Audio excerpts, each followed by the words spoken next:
제14장.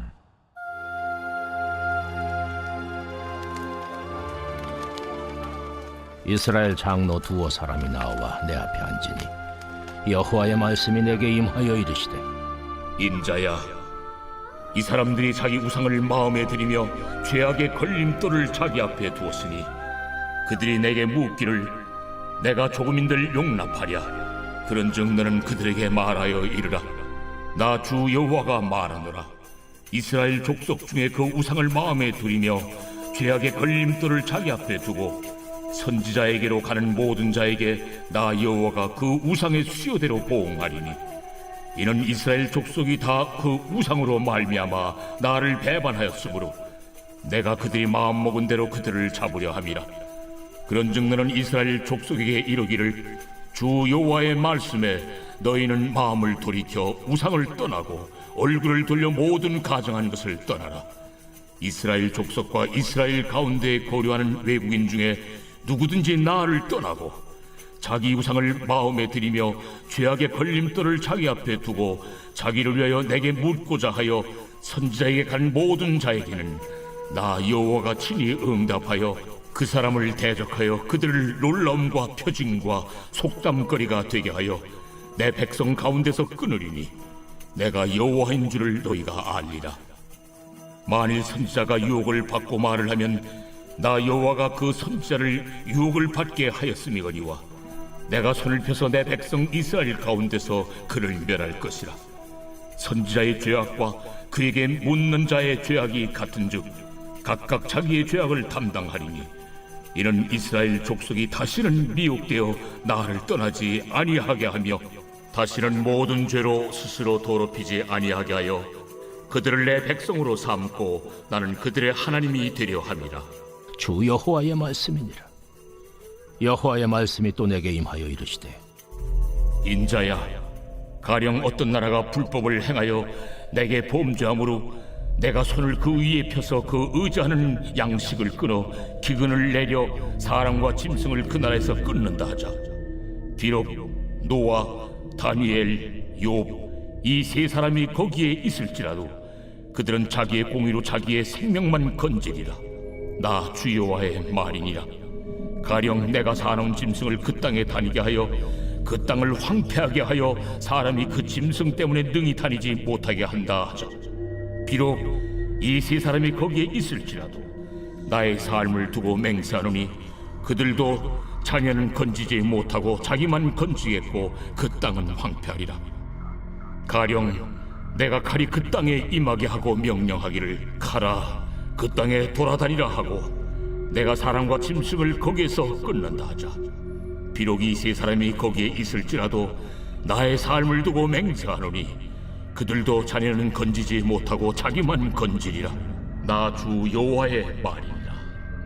가령 내가 그 땅에 전염병을 내려 죽임으로 내 분노를 그 위에 쏟아 사람과 짐승을 거기에서 끊는다 하자. 비록 노아, 다니엘, 욥이 거기에 있을지라도 나의 삶을 두고 맹세하노니 그들도 자녀는 건지지 못하고 자기의 공의로 자기의 생명만 건지리라. 주 여호와의 말씀이니라. 주 여호와께서 이같이 이르시되, 내가 나의 네 가지 중한 벌, 곧 칼과 기근과 사나운 짐승과 전염병을 예루살렘에 함께 내려 사람과 짐승을 그 중에서 끊으리니 그 해가 더욱 심하지 아니하겠느냐.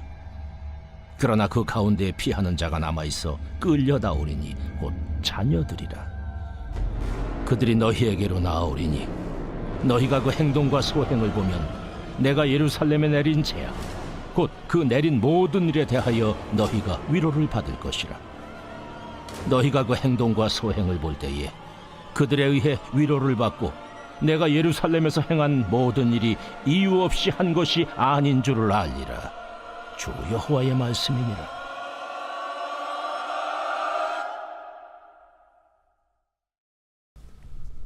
할렐루야. 이른 새벽 우리 주님 전에 오신 우리 믿음의 성도님들을 환영하고 축복합니다. 에스겔서 14장의 말씀으로 함께 은혜를 받겠습니다. 이 오늘 에스겔서 14장 1절은 이렇게 시작을 합니다. 이스라엘의 장로 두어 사람이 에스겔에게 왔습니다. 그러면서 에스겔 앞에 앉았습니다. 바로 이 하나님의 예언을 더 자세히 듣고자 하기 위함이죠. 그때 하나님의 말씀이 에스겔 선지자에게 임합니다. 3절의 말씀에 인자야, 이 사람들이 자기 우상을 마음에 들이며 죄악의 걸림돌을 자기 앞에 두었으니 그들이 내게 묻기를 내가 조금인들 용납하랴 라고 말씀합니다. 이 하나님께서 이 몇몇 장로들을 향해서 이 사람들이라고 칭을 합니다. 이 장로들은 겉으로는 하나님의 뜻을 알기 위해서 에스겔에게 왔지만 실제로는 우상을 떠받드는 사람들을 말합니다. 그래서 걸려 넘어지는 걸림돌이라 라고 말씀하고 있습니다. 여러분, 이 우상이라고 하는 말은 통나무라고 하는 의미가 있습니다. 또한 배설물이라고 하는 의미를 가지고 있습니다. 그러니까 이 통나무라고 하는 의미는 우리를 매일 죄 가운데에 넘어뜨리게 하는 그러한 의미를 갖는다라는 것이죠. 또한 배설물이라고 하는 의미는 우리를 더럽히게 한다라는 겁니다. 그러니까 우상을 섬긴다라는 것은 우리의 삶을 걸려 넘어뜨리게 하는 것이고 우리의 영혼을 더럽게 한다라는 그러한 의미를 가지고 있는 것입니다. 그들은 백성들을 죄 가운데로 걸려 넘어뜨리게 하고 악한 습관과 중독에 빠져서 우상 숭배에 빠져서 그들의 영혼을 더럽히게 하는 자들이라는 것이죠. 그런 사람들이 묻는 질문에 하나님께서 내가 왜 대답을 해야 하느냐라고 반문하는 것입니다. 그래서 즉각적으로 답변하지 않으신다라는 것이죠. 4절과 5절은 하나님께서 이렇게 말씀합니다. 그런즉 너는 그들에게 말하여 이르라. 나 주 여호와가 말하노라. 이스라엘 족속 중에 그 우상을 마음에 들이며 죄악의 걸림돌을 자기 앞에 두고 선지자에게로 가는 모든 자에게 나 여호와가 그 우상의 수요대로 보응하리니 이는 이스라엘 족속이 다 그 우상으로 말미암아 나를 배반하였으므로 내가 그들이 마음 먹은 대로 그들을 잡으려 함이라. 그러니까 하나님께서는요, 이 찾아온 이 몇몇 장로들, 그들의 속에는 우상 숭배를 하면서도 겉으로는 하나님의 뜻을 묻는 이중적인 신앙자들에 대해서 응징하겠다라고 말씀을 합니다. 그 대가를 치르게 될 것이다라고 말하는 것이죠. 여러분, 이것은 바로 오늘날 우리의 마음속에 이 하나님보다도 앞에 두는 것들을 두고 신앙생활을 하는 우리들의 모습이라는 것이죠. 여러분, 우리가 늘 하나님을 중심에 여긴다라고 믿음으로 고백은 하지만, 늘 말로 고백은 하지만 우리의 마음의 중심에는 언제나 항상 온갖 세상의 것이 먼저임을 우리의 연약함을 고백하는 그런 신앙을 의미하는 것은 아닌가 생각을 한번 해봅니다. 여러분, 우리는 늘 하나님이 중심이다라고 고백하지만 세상의 모든 것들 속에서 이리 치이고 저리 치이고 살아갑니다. 이것이 바로 어떻게 보면 우리의 이중적인 그런 신앙의 모습이라는 것입니다. 하나님은 우리의 전부다라고 하는 믿음으로 나아가시기를 간절히 소망합니다. 하나님은 두 가지의 마음을 품는 자들을 용서하지 않는다라는 것이죠.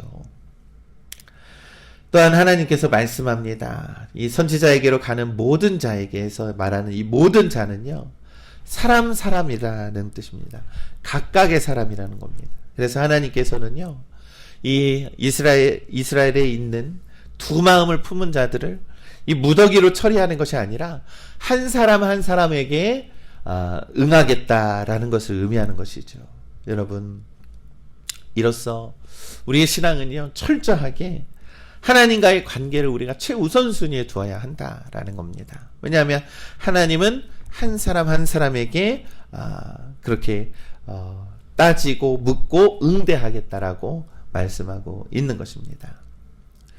하나님께서 이렇게 하시는 이유는 바로 이 백성들이 우상으로 말미암아 나를 배반했기 때문이다라고 말씀합니다. 이 배반하다라고 하는 의미는 바로 딴 길로 가다, 새 길로 가다라고 하는 의미를 가지고 있습니다.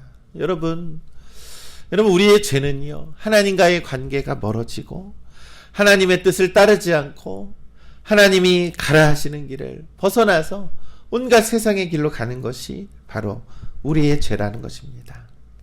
우리 믿음의 성도 여러분, 온전히 하나님께 의지하면서 온전한 믿음을 가지시기를 간절히 소망합니다. 두 마음, 세 마음, 네 마음을 품는 것이 아니라 온전하게 믿는 믿음이 우리들에게 필요하다는 것을 우리는 믿습니다. 그러니 온전함으로 하나님께 나아가십시오. 6절은 또 이렇게 말씀합니다. 그런즉 너는 이스라엘 족속에게 이르기를 주 여호와의 말씀에 너희는 마음을 돌이켜 우상을 떠나고 얼굴을 돌려 모든 가증한 것을 떠나라. 두 마음을 품지 말고 우상 숭배하지 말아라. 이제 그만해라 라고 하나님 말씀합니다. 우리 믿음의 성도 여러분, 우리가 하나님이 가장 우선이다, 내 삶의 중심에 하나님이 가장 먼저이다 라고 하는 고백이 있어야 합니다. 우리가 늘 입으로는 하나님 믿습니다 라고 하지만 세상의 온갖 돈과 세상의 온갖 권력과 이런 것들이 언제나 우리가 늘 앞에 있었어야 되겠습니까? 온전함이 중요하다는 것입니다. 내 마음의 중심에 온전히 하나님을 모시고 살아가는 우리 믿음의 성도님들 되시기를 간절히 소망합니다. 성경에는요, 많은 믿음의 사람들이요, 하나님의 목적을 두고 삶을 살아갈 때에 그들의 인생이 얼마나 존귀해질 수 있는지를 많이 보여줍니다. 그리고 이와는 반대로 불신앙하는 사람들, 하나님을 외면하고 세상의 목적으로 삶을 살아갈 때에 그 인생이 얼마나 쉽게 무너질 수 있는지 성경은 너무나도 자세히 보여주고 있는 것이죠. 그 사람을 대적하여 라고 하는 말이 있습니다. 이것을 번역하면요, 그 사람을 하나님께서 빤히 바라보다, 자세히 세밀하게 관찰하다 라는 겁니다. 하나님께서 우리를 바라보고 계시면요, 때로는 우리를 위하는 것일 수도 있고 우리를 징계할 때도 있다라는 것입니다.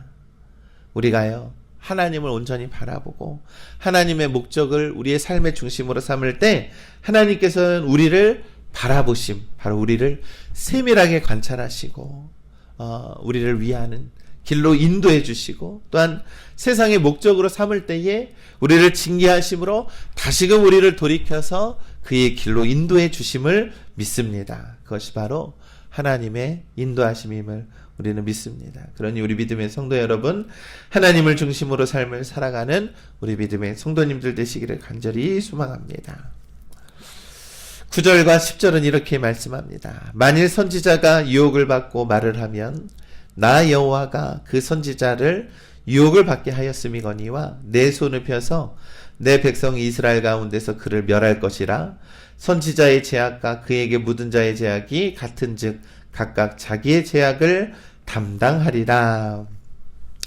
이렇게 이중적인 신앙을 가진 선지자들이 있습니다. 그 선지자도 하나님의 말씀을 듣는다라고 하지만 속으로는 내가 하는 말만 하고 있다, 나의 중심의 말만 하고 있다라는 것입니다.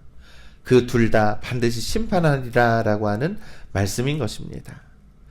여러분, 우리의 신앙의 태도는요, 내가 듣고 싶어하는 말만 듣는 것이 결코 아닙니다. 때로는 듣기 싫어하는 말도 들어야 합니다.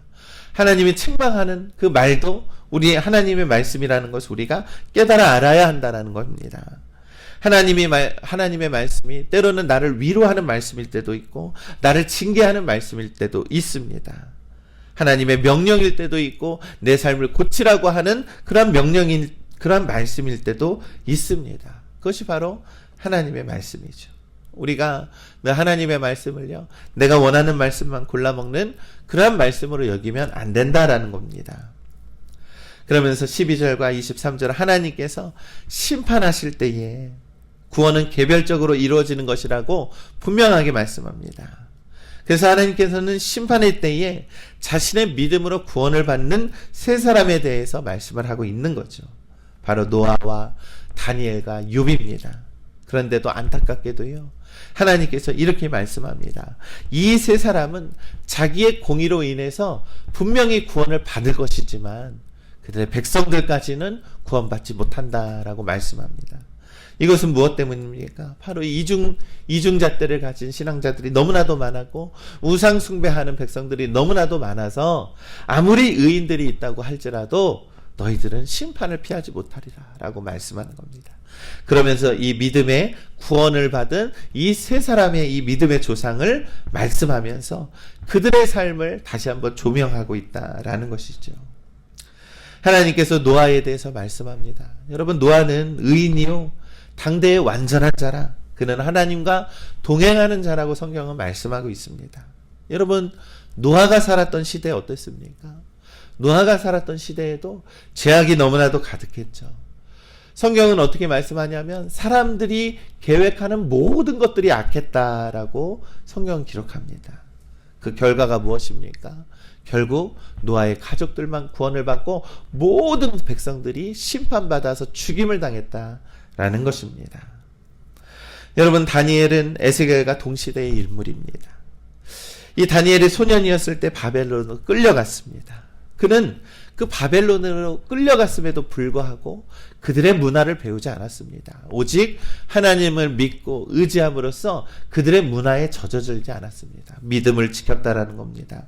늘 언제나 사자굴에 빠질지라도요, 하나님을 향해서 기도하는 것을 빼놓지 않고 믿음을 지켰다라는 것이죠. 여러분, 욥은 어떻습니까? 욥은요, 하나님을 경외함으로써 악을 떠난 사람이라고 성경은 말씀합니다. 하루아침에 모든 것을 잃었습니다. 자식들도 잃고 재산들도 잃고 건강도 잃었습니다.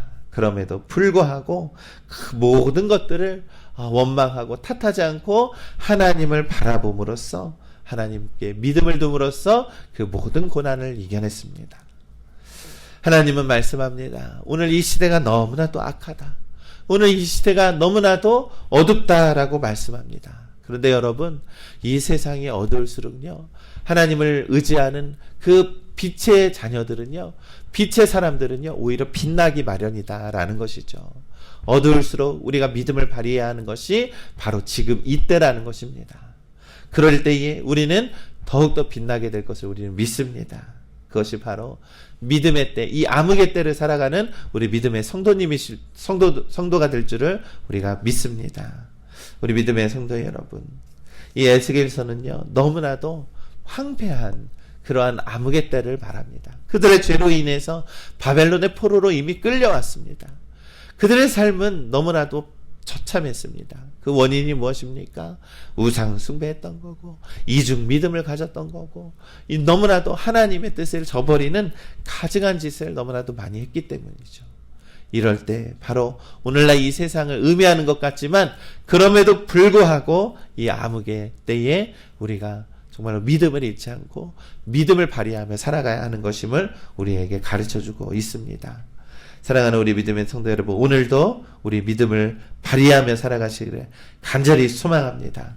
암흑의 때에 더욱더 빛나게 될 수 있는 우리의 믿음이 더욱더 발휘하며 세상을 조금씩이라도 더 많이 밝힐 수 있는 우리 팔복영광교회 그리고 우리 믿음의 성도님들 되시기를 주님의 이름으로 간절히 축원합니다.